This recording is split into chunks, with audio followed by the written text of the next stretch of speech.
ಏನ್ sir escape ಆಗ್ಬಿಟ್ಟಿದೀರಾ? ಇನ್ನವರೆಗೂ ಏನು update ಇಲ್ಲ. ವೆಲ್ ಲ್ಯಾಂಡ್ ಮಾರ್ಕ್ ಪೇಜ್ ಅಲ್ಲಿ ಡೈಲಿ ಅಪ್ಡೇಟ್ಗೆ ನಾನು ಕಾಯ್ತಾ ಇದ್ದೀನಿ. ಹೌದಪ್ಪ, ನಮ್ಮ ವೀಕ್ಷಕರಿಗೋಸ್ಕರ ಒಳ್ಳೆ ಪ್ರಾಪರ್ಟಿ ತರಬೇಕು ಅಂತ ಇಂತ ಆಳು ಮುಳು ಕಡ್ಡಿ ಕೆಲಸ ತಗೋಬರಲ್ಲ. ಏನಿದೆ ಜೆನ್ಯೂನ್ ಪ್ರಾಪರ್ಟಿ ಮಾತ್ರ ತಗೋಬರೋದು. ಅದೇ ತರ ಚಾನ್ಸ್ ಅಲ್ಲಿ ಒಂದು ಪ್ರಾಪರ್ಟಿ ತಂದಿದ್ದೀನಿ ಇವತ್ತು. ಸ್ಪೆಷಲಿ ನಮ್ಮ ವೀಕ್ಷಕರಿಗೋಸ್ಕರ ವೆಲ್ ಲ್ಯಾಂಡ್ ಮಾರ್ಕ್ ಫಾಲೋವರ್ಸ್ಗೋಸ್ಕರ ಮಾತ್ರ ತಂದಿರೋದು ಈ ಪ್ರಾಪರ್ಟಿ.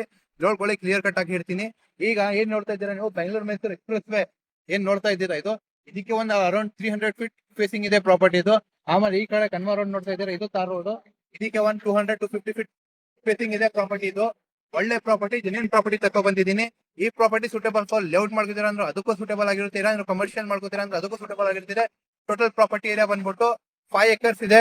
5 ಎಕರ್ಸ್ ಕೋಟಿಂಗ್ ಪ್ರೈಸ್ ಬಂದ್ಬಿಟ್ಟು ನಿಮ್ಗೆ 7.5 ಲಕ್ಷ ಪರ್ ಕುಂಟೆ ಕೊಟ್ ಮಾಡ್ತಾ ಇದ್ದಾರೆ. ಬಸ್ ಪ್ರೈಸ್ ಮಾಡ್ಕೊಡ್ತೀನಿ. ಈ ಪ್ರಾಪರ್ಟಿ ಕನೆಕ್ಟಿವಿಟಿ ಬಂದ್ಬಿಟ್ಟು ನಮ್ಮ ಏನ್ ತೆಂಗಲ್ ಹನುಮಂತಯ್ಯ ದೇವಸ್ಥಾನ ಇದೆ ಅಲ್ಲಿಂದ ಸ್ಟ್ರೇಟ್ ಆಗಿ ಬಂದ್ರೆ ಇದು ಏನು ಬೈಪಾಸ್ ಸಿಗುತ್ತೆ ಇಲ್ಲಿ ಕೆಳಗಡೆ ನಮ್ಗೆ ತೋರಿಸ್ಕೊಳ್ಳಿ. ಅದು ನಮ್ಮ ವೀಕ್ಷಕರಿಗೆ ಏನಿದೆ ಈ ಅಂಡರ್ ಪಾಸ್ ಇಲ್ಲಿಂದಾನೆ ಇದೇ ಪ್ರಾಪರ್ಟಿ ಲೊಕೇಟ್ ಆಗಿರ್ತದೆ. ಕಾರ್ನರ್ ಪ್ರಾಪರ್ಟಿ, 2 ಕಡೆನೂ ರೋಡ್ ಇದೆ. ಒಳ್ಳೆ ಪ್ರಾಪರ್ಟಿ ಆಗಿರ್ತದೆ. ಹೆಚ್ಚಿನ ಮಾಹಿತಿಗಾಗಿ ವೆಲ್ ಲ್ಯಾಂಡ್ ಮಾರ್ಕ್ ನ ಕಾಂಟ್ಯಾಕ್ಟ್ ಮಾಡ್ಕೊಳ್ಳಿ. Stay tune, stay connected, well land mark.